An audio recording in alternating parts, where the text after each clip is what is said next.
साथियों, ATN super class Gorakhpur में आप लोग का स्वागत है। साथियों, 69,000 शिक्षक भर्ती से संबंधित आज अपडेट दे रहे हैं।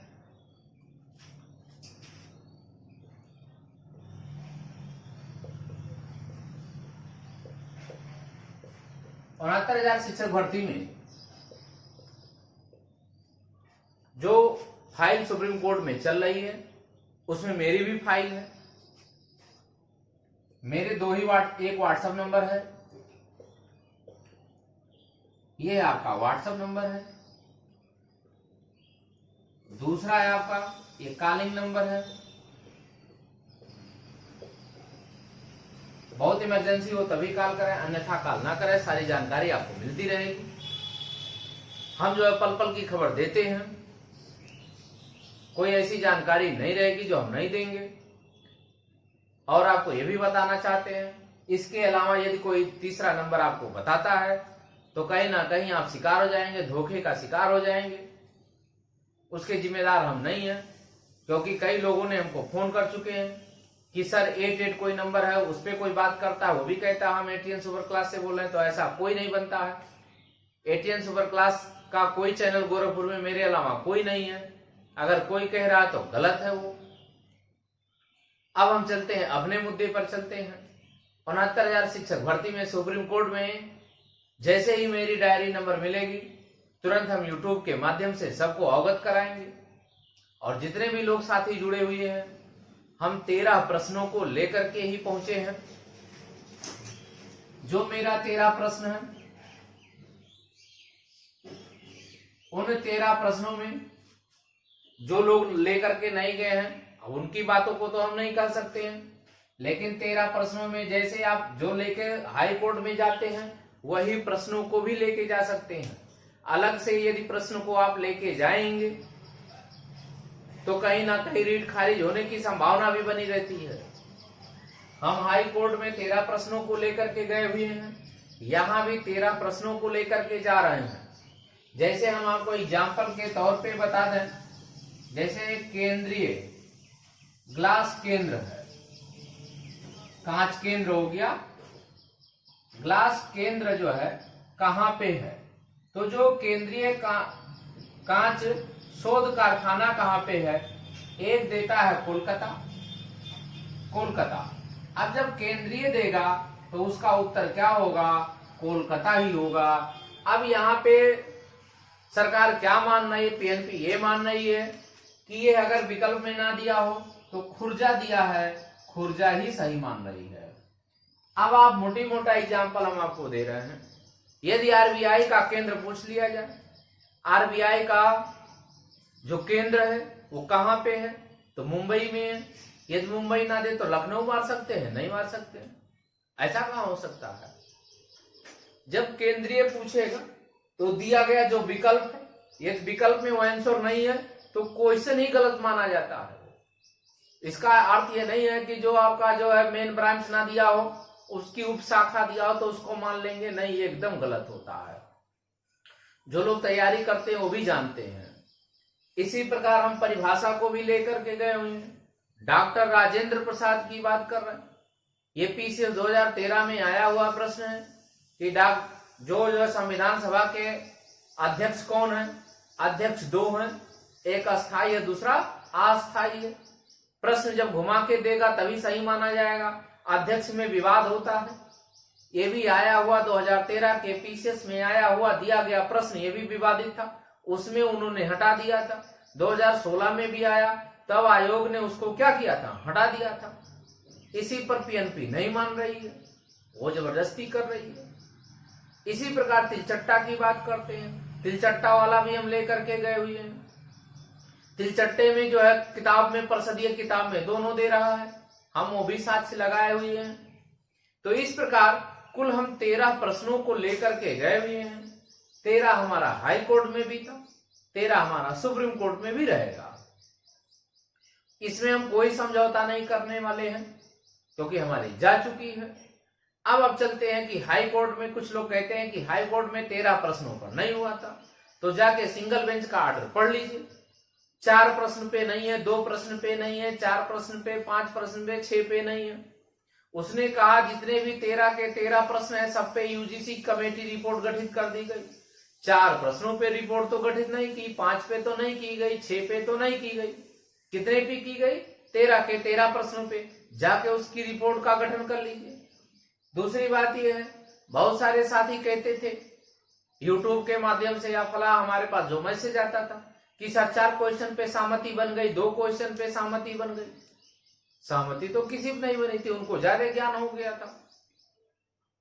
डबल बेंच में वही हाल हुआ, सरकार हार रही है, हम जीत रहे हैं, 2 पे सहमत हो गया, 3 पे सहमत हो गया, एकदम उल्टा हो गया।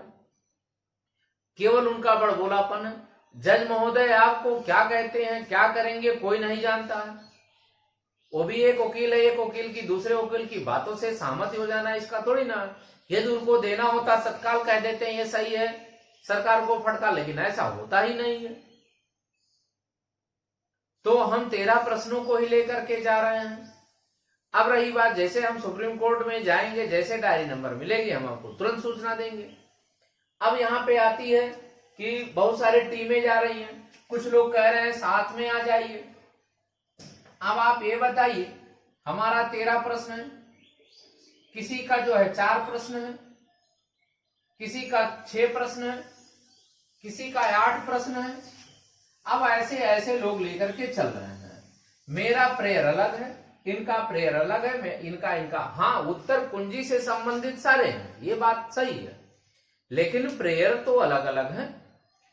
अब आप ये बताइए, यदि हमारी ये हम अपना खुद लेके 13 जा रहे हैं, यदि इनमें सम्मिलित हो जाएंगे तो हमारे और क्वेश्चन मर जाएंगे।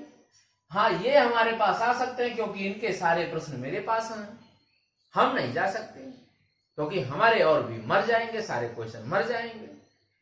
दूसरी आपको ये भी आपको आशा दिला रहे हैं कि जितने भी हमारे साथ जुड़े हुए हैं वो आप एकदम निश्चिंत रहें, क्योंकि लास्ट में यदि इधर से खारिज हो गया तो इसमें कोई ना कोई प्रश्न आपको जिंदा रहेगा। ये भी आपको बता दें, इधर से कोई भी खारिज होगा। अब उनको लगता है साक्ष्य हम भी तो दिए हैं, जो आप ये भी कर रहे हैं, ये कर रहे हैं, क्या हम ये नहीं कर रहे हैं? बिना उसके जाएगा ही नहीं, सिंगल बेंच में देता ही नहीं, यूजीसी को मिलता ही नहीं, क्योंकि बिना साक्ष्य का कोर्ट में कोई चीज बात कही नहीं जाती है, बिना साक्ष्य का रीड फाइल नहीं की जाती है। जो लोग कहते हैं हमारा सही है, वो केवल और केवल हम बता दें उनका मूर्खता की बातें हैं, क्योंकि बिना साक्ष्य का, बिना प्रूफ का आप कोर्ट में जाएंगे कैसे? वो लिखना पड़ता है, फला पेज फला बुक में लिखा हुआ अंडरलाइन करना पड़ता है साक्ष्यों के अनुसार, उसी पे डिस्कस होती है।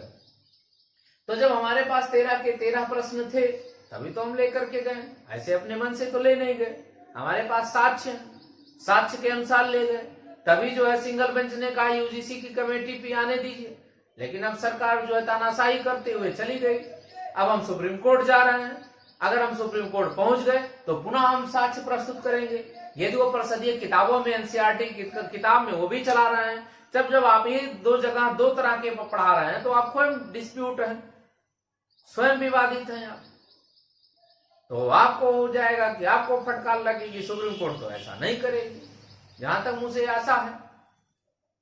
और आपको ये भी आशा दिला रहे हैं कि निश्चित है सफलता मिलेगी, ये 100% सफल होंगे आप। दूसरी फाइल मेरी बन के तैयार हो रही है, एक फाइल निकल गई है, जैसे डायरी नंबर मिलेगा आपको बताएंगे। दूसरी फाइल भी मेंटेन हो रही है। बहुत सारे साथी अभी हमारे पुराने छूटे हुए हैं, वो भी आपको फोन कर रहे हैं, लगातार वो आ रहा है। जो भी हमसे जुड़ा हो पर्सनल मैट, हम उनको इंफॉर्मेशन दे रहे हैं। कोई ऐसा नहीं है कि सुबह शाम पल पल की खबर देते हैं। हम ग्रुप नहीं चला पाएंगे क्योंकि हमारी बहुत व्यस्तता है, हम अकेले हैं, हमारे पास और भी काम है। कुछ लोग इसी को अभियान बनाए हैं तो कुछ भी कर सकते हैं, 10 मोबाइल रख सकते हैं। हमारे पास इतनी क्षमता नहीं है, हम इतने लायक नहीं है कि हम 20 मोबाइल रख लें, 20 लोगों को रख लें, टीम बना लें, अभियान चला लें। ये हमारे बस की बात नहीं, हम नहीं कर सकते भाई। उनका अपना मैटर है, हमारा अपना मैटर है।